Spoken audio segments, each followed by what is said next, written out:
Chapter 12. Nitya Dharma, Sadhana and Sadhya. Sri Navadvip Mandal is supreme among all holy places of the world. Like Sri Vrindavan, it has a circumference of 32 square miles and is shaped like an 8-petal lotus flower. The center of that lotus is Sri Antardvip, the core of which is Sri Mayapur. To the north of Sri Mayapur is Sri Simantadvip, where a temple of Sri Simantini Devi is situated. To the north of this temple is the village of Bilva Pushkarini, and to the south lies Brahmana Pushkarini. That area which is located in the northern section of Sri Navadvip is commonly referred to as Simulya. At the time of Sri Mahaprabhu, Simulya was the residence of many learned Pandits.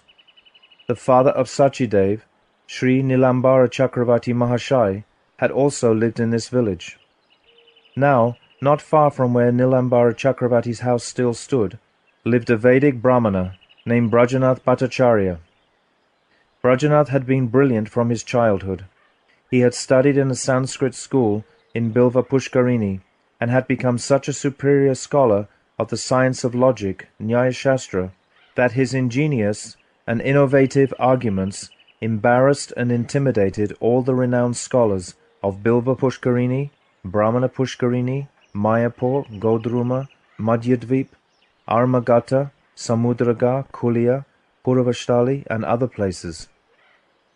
Wherever there was a gathering of Pandits, Brajanath Nyaya Panchanana would set the assembly ablaze with a barrage of unprecedented arguments.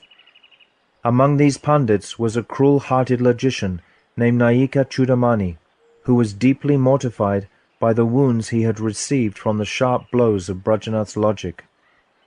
This logician resolved to kill Nyaya Panchanana, using the occult knowledge described in the Tantra Shastra, by which one can evoke another's death through mystical incantations. To this end, he moved into the cremation ground in Rudradvip and began to utter death mantras day and night.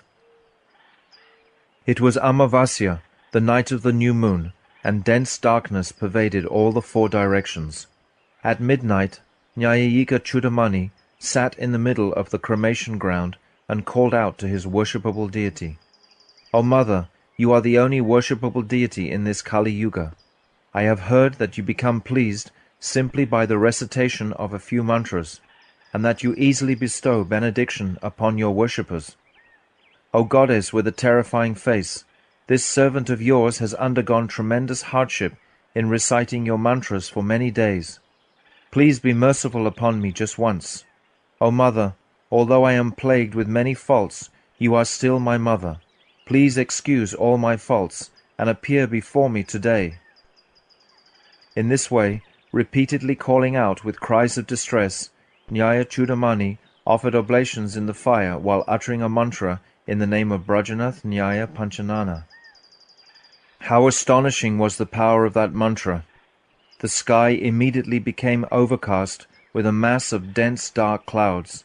A fierce wind began to blow, and deafening peals of thunder roared. Hideous ghosts and evil spirits could be seen in the intermittent flashes of lightning. With the help of the sacrificial wine, Chudamani summoned all his energy and called out, "O Mother, please do not delay another moment." Just then an oracle from the heavens replied, "Do not worry, Brajanath Nyaya Panchanana will not discuss Nyaya Shastra for long. Within a few days he will give up debating and remain silent. He will no longer be your rival. Be peaceful and return home." When the Pandit heard this oracle, he became satisfied. He repeatedly offered pranam to Mahadev, the chief of the Devas and author of the Tantra, and then returned to his own home. Brajanath Nyaya Panchanana had become a Digvijay Pandit, one who has conquered the 4 directions through scholarship, at the age of 21. Day and night he studied the books of the famous logician, Sri Gangashopadhyaya, who had initiated a new system of logic known as Navya Nyaya.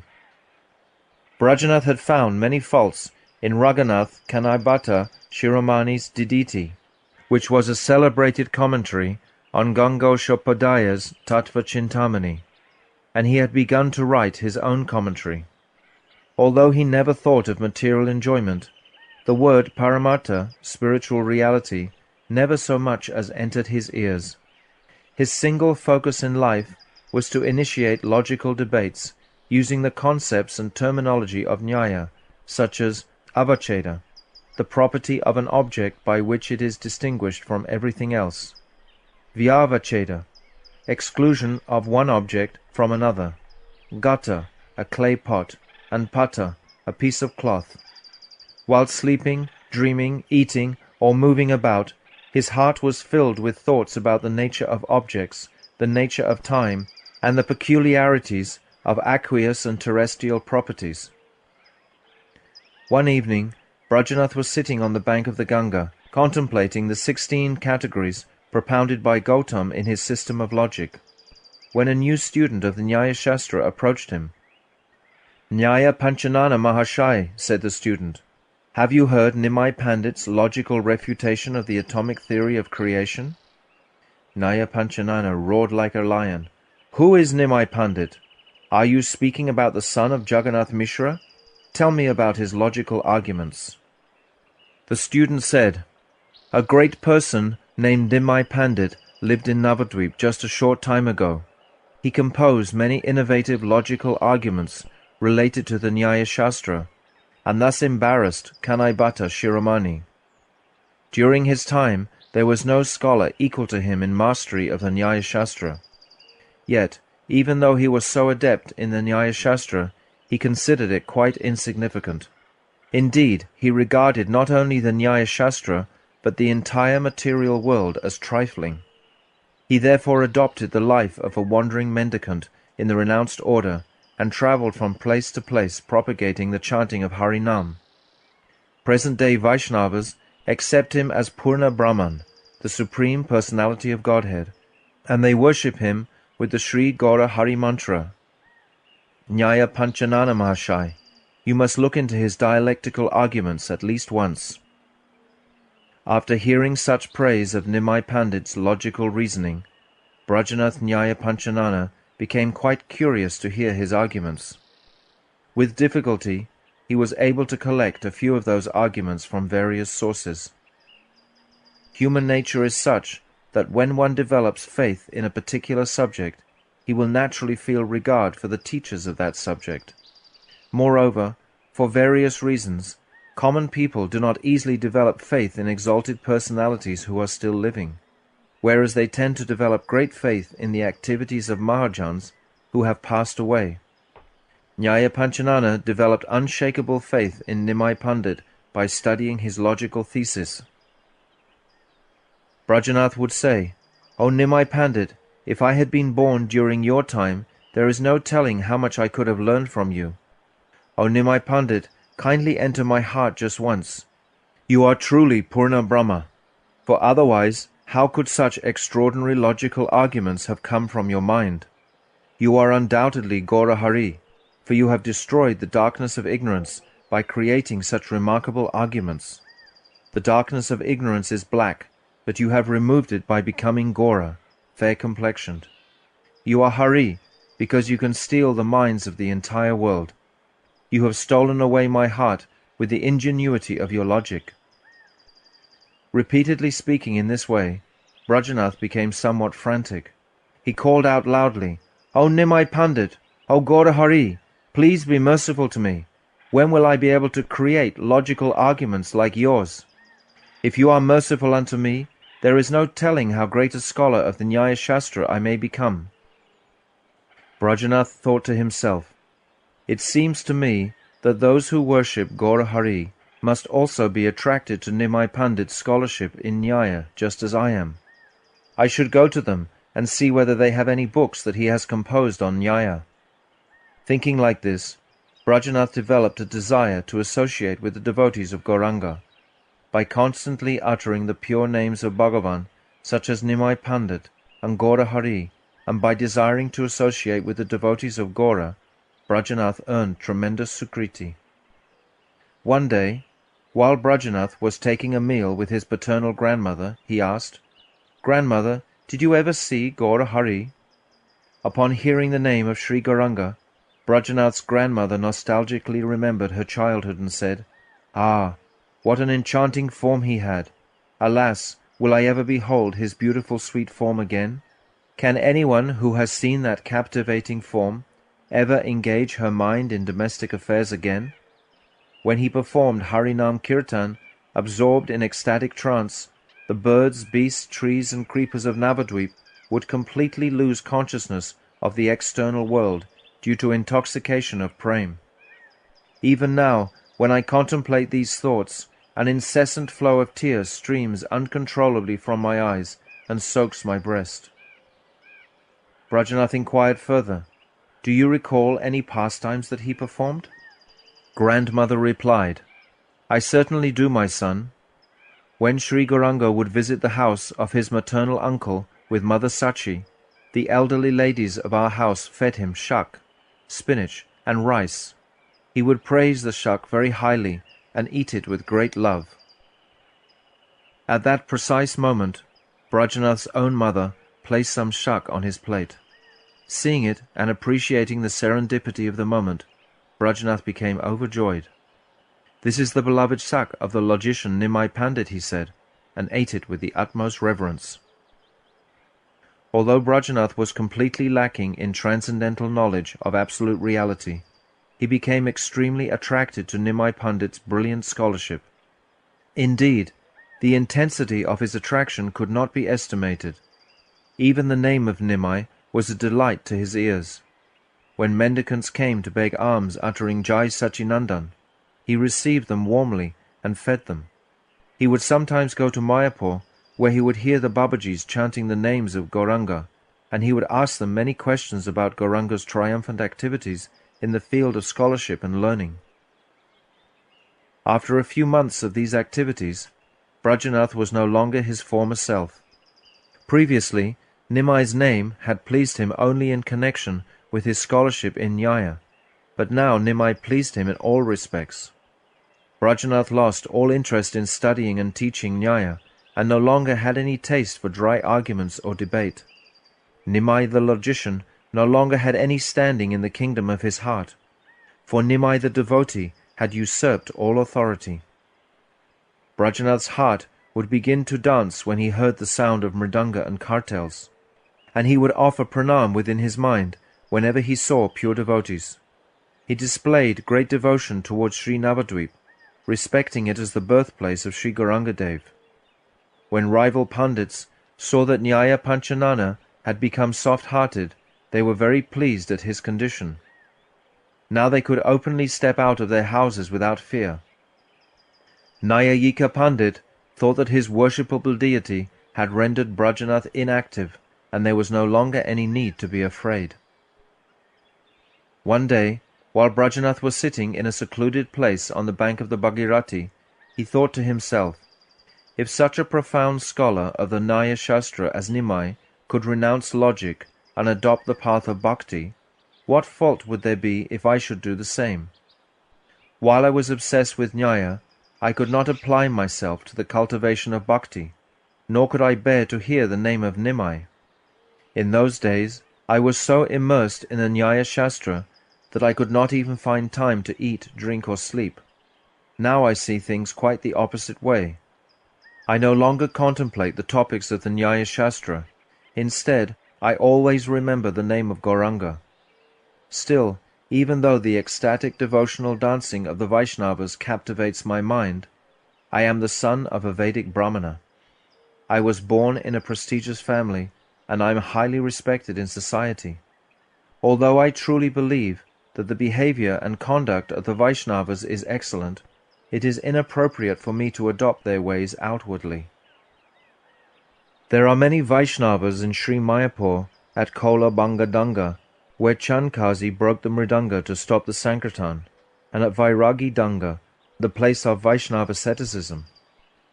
I feel happy and purified at heart when I see the radiance of their faces. But amongst all those devotees, it is Sri Raghunath Das Babaji Mahashai who completely captivates my mind.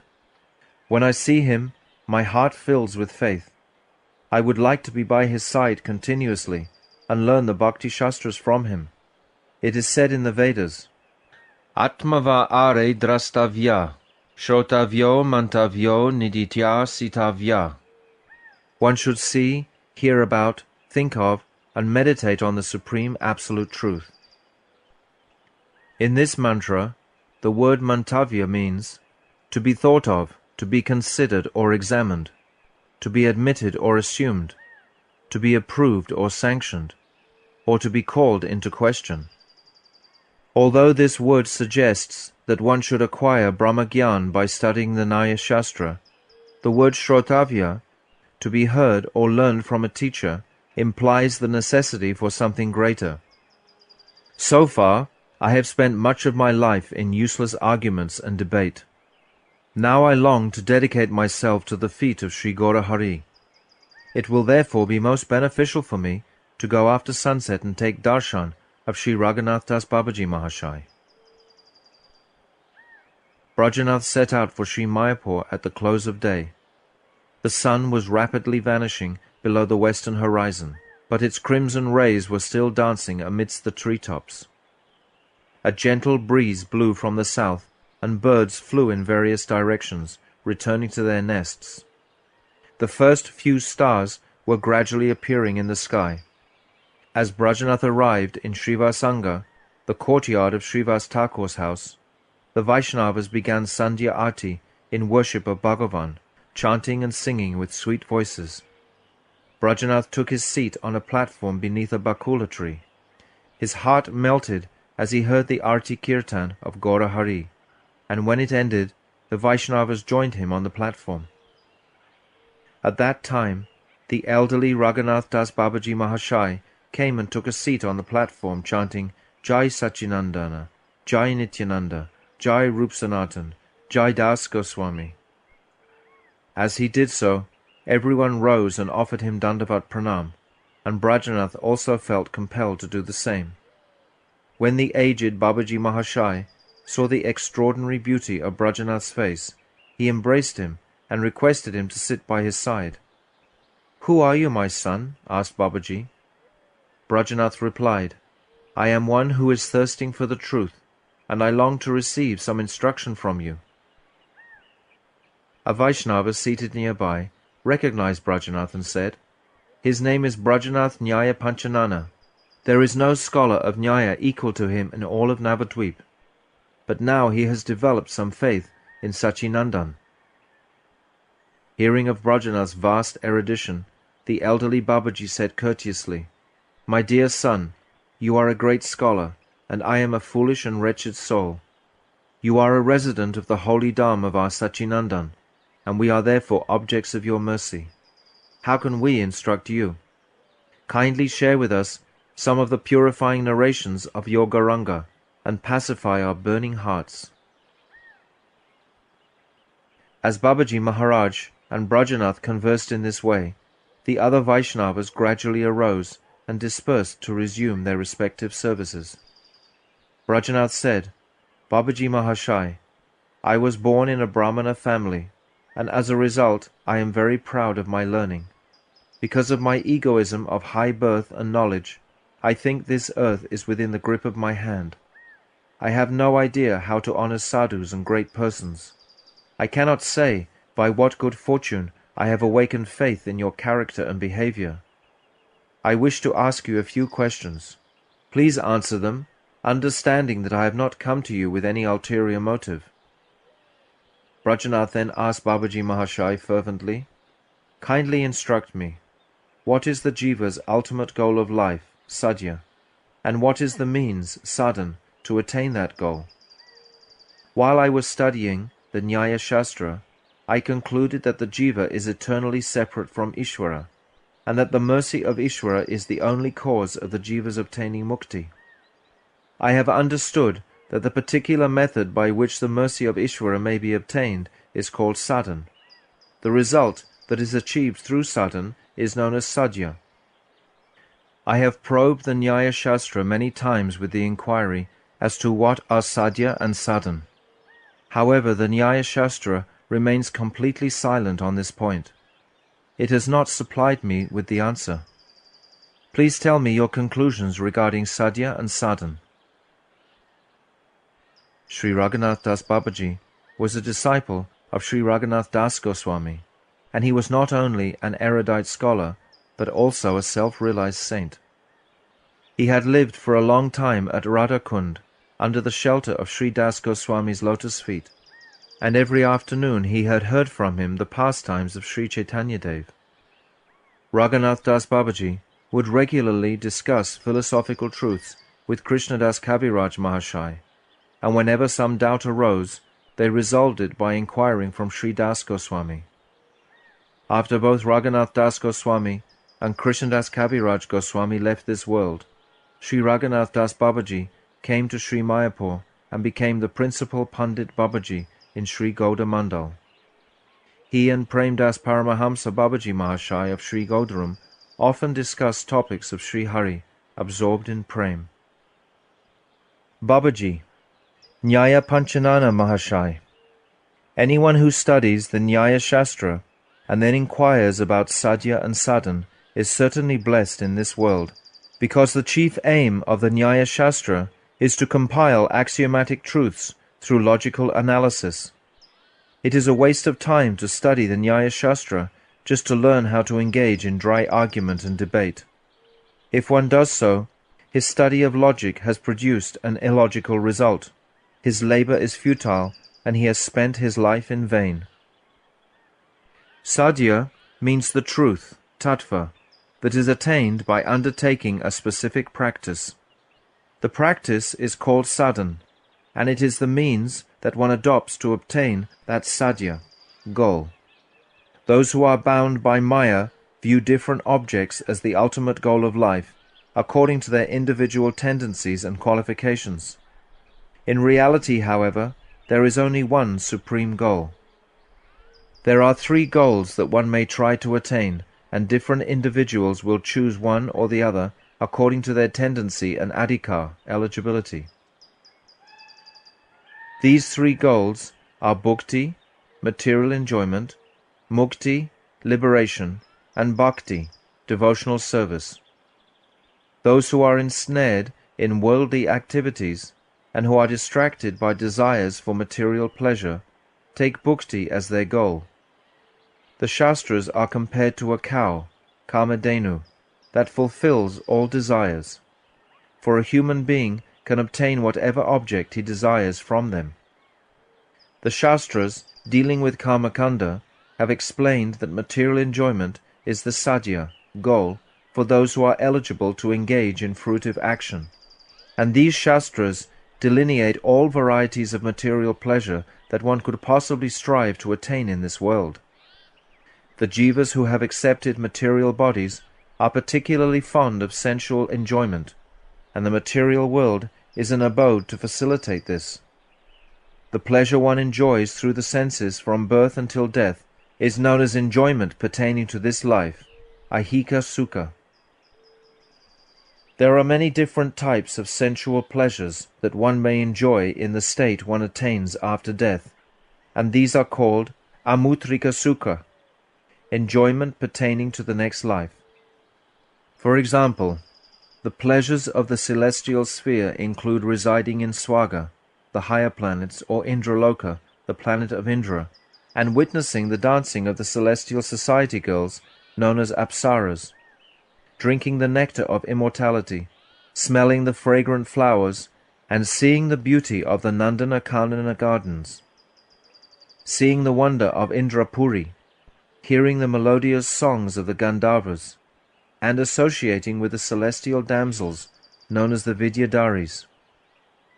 Above Indraloka in succession are the planets of Mahaloka, Janaloka, Tapaloka, and finally Brahmaloka, the highest planet in the material universe. The Shastras give fewer descriptions of Mahaloka and Janaloka than of the celestial pleasures of Indraloka, and fewer descriptions still of Tapaloka and Brahmaloka. In contrast, the sensual pleasures of this earth planet, Burloka, is extremely gross. The rule is that the higher the planetary system, the more subtle are the senses and their objects. This is the only difference between these realms. Otherwise, the happiness available on all these planets is merely the pleasure of the senses, and there is no happiness other than this. Spiritual happiness, Chit-sukha, is absent on all these planets, for the happiness found in such places is related to the subtle body, which consists of the mind, intelligence, and ego, and is merely a semblance of pure consciousness. The enjoyment of all these types of pleasure is called bhukti, and the sadhana for the jivas trapped in the cycle of karma consists of the activities they adopt to fulfill their aspirations for bhukti. It is said in the Yajur Veda 2.5.5, Svaga karmo swamedam yajeta. Those who desire to attain the heavenly planets should perform the Ashvamedha Yajna. The Shastras describe many different types of sadhana to obtain bhukti, such as a particular type of fire sacrifice, called Agnishtoma, oblations offered to a certain class of devatas, digging wells, building temples, and performing similar beneficial works for others, and ceremonies performed on the days of the new and full moon. Bhukti is the object of attainment, Sadhya, for those who aspire for material enjoyment. Some of those who are oppressed by the miseries of material existence consider the 14 planetary systems, which are the abodes of all material enjoyment, worthless. These people therefore desire to become free from the cycle of karma. They consider that mukti is the only sadhya, and that bhukti is simply bondage. Such people say, those whose inclination for material enjoyment has not yet waned may realize their goal of bhukti by following karma kanda. However, Bhagavad Gita 9.21 states, Kshine punye martya lokam vishanti. When their pious credits have been exhausted, they again enter the mortal planets. This shloka establishes clearly and indisputably that bhukti is perishable and not eternal. Whatever is subject to decay is material, not spiritual. One should undertake sadhana only to obtain an eternal objective. Mukti is eternal, so it must certainly be the sadhya for the jivas. Mukti can be obtained by 4 types of sadhana. These are discriminating between eternal and temporary objects, renouncing enjoyment of the fruits of this world and the next, developing 6 qualities, such as control of the mind and senses, and cultivating the desire for liberation. These 4 activities are the true sadhana. This is the viewpoint of those who regard mukti as the object of attainment, and the Shastras propounding Jnana Kanda present this analysis of sadhya and sadhana. The Shastras are Kamadhenu, and they arrange different situations for the jivas according to their adhikar. Mukti is generally understood to be the cessation of the individual ego. However, if the jivas retain their individual existence and identities when they attain it, mukti cannot be the final attainment. This means that the jivas can only take mukti up to the limit of annihilation of the individual self, nirvana. But the jivas are eternal, so they cannot really be annihilated. This is confirmed in the Shvetashvatara Upanishad 6.13, Nityo Nityanam Chaitanas Chaitananam. That Ishvara is the supreme eternal being amongst all the eternal living beings, and he is the supreme conscious entity amongst all conscious entities. This and other Vedic mantras establish that the jiva is eternal, and that annihilation of his individual existence, nirvana, is therefore impossible. Those who accept this conclusion understand that the jiva continues to exist as an individual after he attains mukti. Consequently, they do not accept bhukti or mukti as the ultimate goal. Rather, they consider that bhukti and mukti are actually extraneous goals which are foreign to the nature of the jiva. Every endeavor has a goal and some means to attain it. The result that one strives to attain is known as sadhya, and the practice one adopts to bring about that result is known as sadhana. If you reflect deeply, you will see that the goals of the living entities and the means that they adopt to attain them are like successive links in a chain. What is a sadhya now becomes the sadhan, the means to obtain the next sadhya later on. If one adopts this chain of cause and effect, one eventually comes to the final link in the chain. The effect or sadhya that is attained at that final stage is the highest and ultimate sadhya, which does not become a sadhan for anything else, because there is no other sadhya beyond it. When one crosses all the links in this chain of sadhya and sadhan, one eventually reaches the final link, which is known as bhakti. Bhakti is therefore the highest sadhya, because it is the jiva's eternal state of perfection. Every action in human life is a link in the chain of sadhan and sadhya, or cause and effect. The karma section of this chain of cause and effect consists of many links joined together. When one progresses beyond this, a further series of links form another section known as Gyan. Finally, the Bhakti section begins where the Gyan section ends. The final sadhya in the chain of karma is bhukti. The final sadhya in the chain of Gyan is mukti. And the final sadhya in the chain of bhakti is prema bhakti. If one reflects upon the nature of the jiva's perfected state, one must conclude that bhakti is both sadhan and sadhya. Karma and Gyan are not the final sadhya and sadhan, for they are only intermediate stages. Brajanath. There are many prominent statements in the Upanishads that do not establish that bhakti is supreme, or that it is the ultimate sadhya of attainment. It is said in the Brihadaranyaka Upanishad 4.5.15 and 2.4.24, Kenakam pashyet, who should see, whom will they see, and by what means? It is also stated in the Brihadaranyaka Upanishad 1.4.10, Aham Brahmasmi, I am Brahman. It is said in the Aitareya Upanishad 3.1.3, Pragyanam Brahman, consciousness is Brahman. And in the Chandyoga Upanishad 6.8.7 it is said, Tattvam ashi svetatiko, O Svetaketu, you are that Brahman. Considering all these statements, what is wrong in regarding mukti as the supreme sadhya? Babaji, I have already explained that there are many different types of sadhya according to different tendencies. One cannot accept the validity of mukti as long as one has any desire for bhukti, and many of the statements in Shastra are written for people on that level. For instance, the Apastamba Shrota Sutra 2.1.1 states, Akshayam havai chatumasya yagina. Those who observe the vow of chatumasya obtain perpetual residence in heaven. Does this mean that mukti is a worthless goal? The karmis cannot discover the recommendations from Shastra for mukti, but does that mean that mukti is not described anywhere in the Vedas?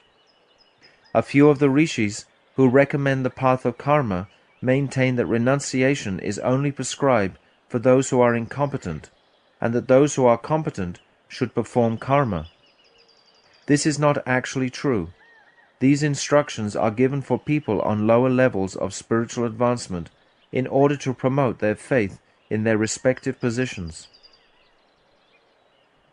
It is inauspicious for jivas to neglect the duties for which they are responsible. If one carries out one's duties in full faith that they are appropriate for one's present level, one easily gains access to the next level of qualification. Consequently, prescriptions in the Vedas promoting this type of faith have not been condemned. On the contrary, if one condemns such prescriptions, one is liable to fall down. All jivas who have attained elevation in this world have done so by strictly adhering to the duties for which they were qualified. Gyan is actually superior to karma because it yields mukti. Nonetheless, the Shastras that discuss competence for karma praise karma most highly, and do not substantiate the preeminence of Gyan. Similarly, where the Shastras discuss competence for Gyan, we find all the mantras that you have mentioned which praise mukti. However, Just as eligibility for Gyan is superior to that for karma, the eligibility for bhakti is superior to that for Gyan. Mantras such as Tattvam Asi and Aham Brahmasmi praise impersonal liberation, and they strengthen the faith of those who seek it to follow the path for which they are qualified. For this reason, it is not wrong to establish the eminence of Gyan. However, Gyan is not the ultimate sadhan, and the Sadhya of Gyan, namely Mukti, is not the ultimate Sadhya. The Vedic mantras establish the final conclusion that Bhakti is the sadhan, and Prem Bhakti is the Sadhya. Brajanath. The mantras that I quoted are principal statements of the Vedas, known as Mahavakyas. How can the Sadhya and sadhan that they put forward possibly be extraneous? Babaji. The Vedic statements you quoted just a moment ago are not described as Mahavakyas anywhere in the Vedas, nor have they been described as superior to other statements.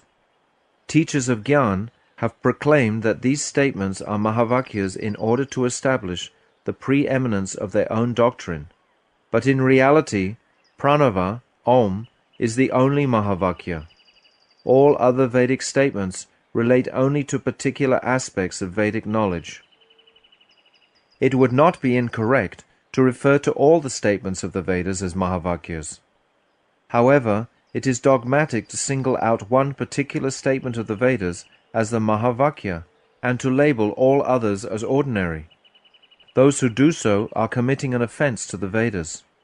The Vedas describe many extraneous goals and the means to attain them. So they sometimes praise Karmakanda and sometimes Mukti, but in the ultimate analysis, the Vedas conclude that Bhakti alone is both sadhan and sadhya. The Vedas are like a cow, and Sri Nandanandana is the milkman. In the Bhagavad Gita 6.46-47, he has revealed the purport of the Vedas regarding their ultimate aim. Tapasvibhyo diko yogi, jnanibhyopi mato dikaha, karmibhyascha diko yogi, tasmad yogi bhavarjuna, yoginam api sarvesham, madgatenan taratmanaha, shradhavan bhajate yomam, same yukta tamo mataha. O Arjuna, a yogi is greater than all types of ascetics, fruitive workers, and those who cultivate impersonal knowledge aiming at liberation. Therefore become a yogi, and I consider that the greatest of all yogis is one who is attached to me with firm faith, and one who constantly worships me with full expression of the heart. It is said in the Svetasvatara Upanishad 6.23, Yasya deve parabhaktir, yata deve tata goro, tasyaite katita hyarta, prakashante mahatmanaha. All the confidential purports of the Vedas are fully revealed to that great soul who has the same parabhakti for his Gurudev as he has for Sri Bhagavan. It is said in the Gopalatapani Upanishad, Purva Vibhag 15, Bhaktir asya bhajanam tad ihamutropadi, nyerashyanaiva mushyam manasa kalpanam, etad eva chanaishkarmyam. Bhakti performed for the pleasure of Sri Krishna is known as bhajan. This means to give up all desires for enjoyment in this world and the next, to dedicate one's mind unto Krishna, and to develop a feeling of complete unity with him because of an overwhelming sense of prem. This bhajan also entails freedom from all result-orientated activity. It is said in the Brihad Aranyaka Upanishad 1.4.8, Atmanam eva pariyam upashita. One should worship the Supreme Soul, Sri Krishna, as the dearest object of one's affection.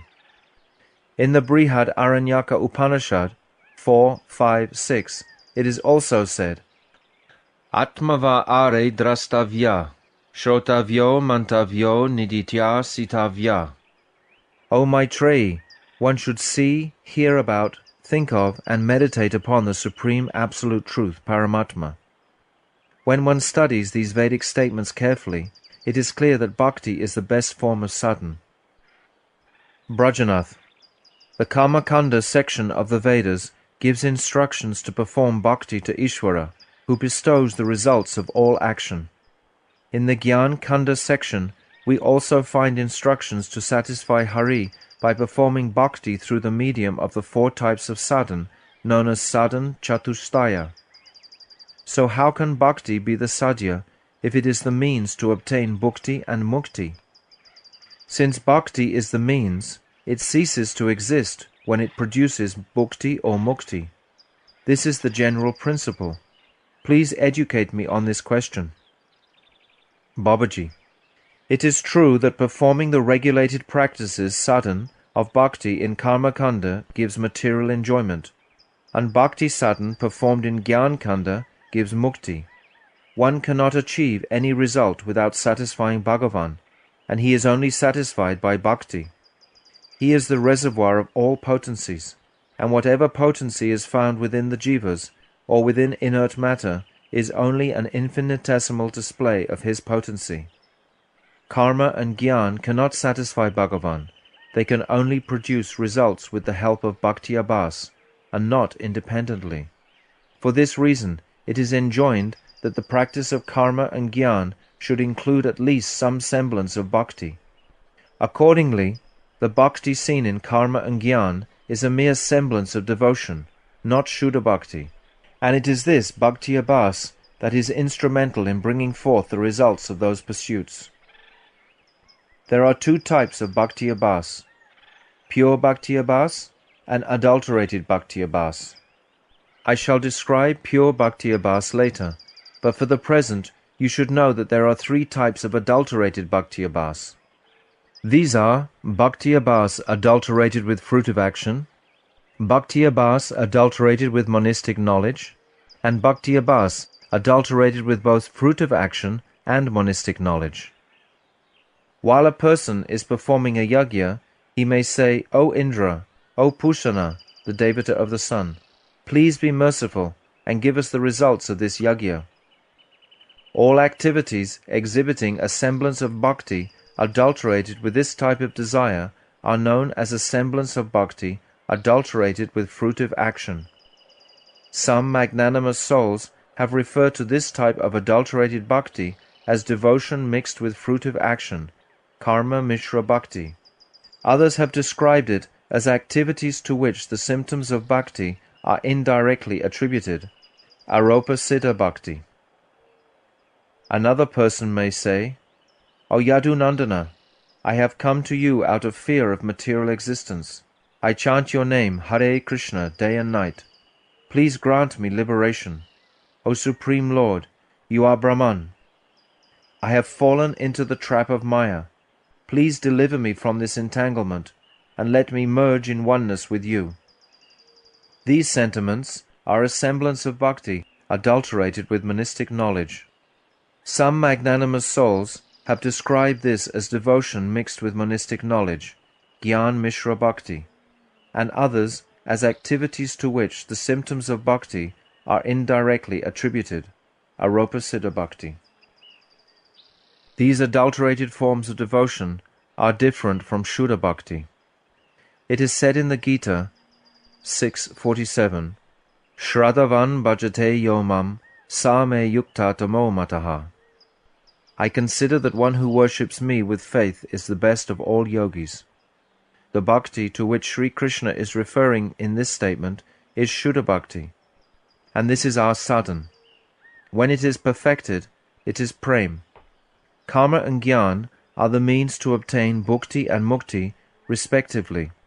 They are not the means by which the jiva can obtain his eternal constitutional position of divine love. When Brajanath had heard all these conclusive truths, he was unable to make further inquiries that day. Instead, he reflected within himself. The examination and discussion of all these subtle philosophical truths is superior to the dialectical analysis of the Nyaya Shastra. Babaji Mahashai is vastly learned in these matters. I will gradually acquire knowledge by inquiring from him about these topics. It is quite late, so I should return home now.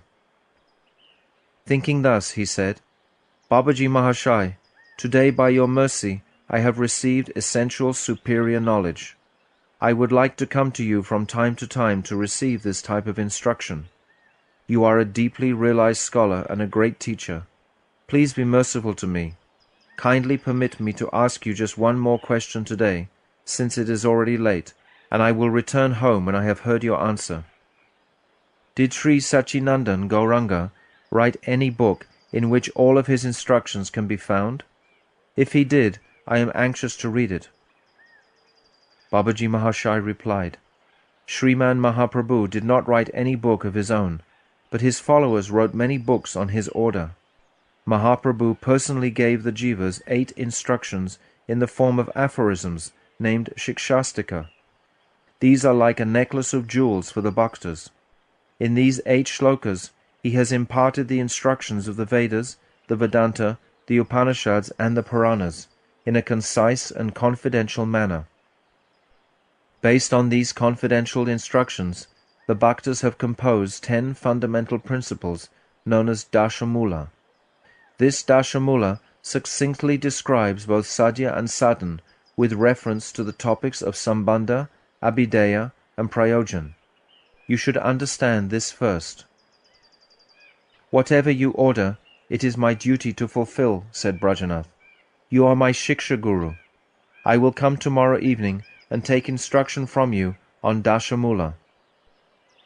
Brajanath then offered Dandavat Pranam to Babaji Mahashai, who embraced him with great affection.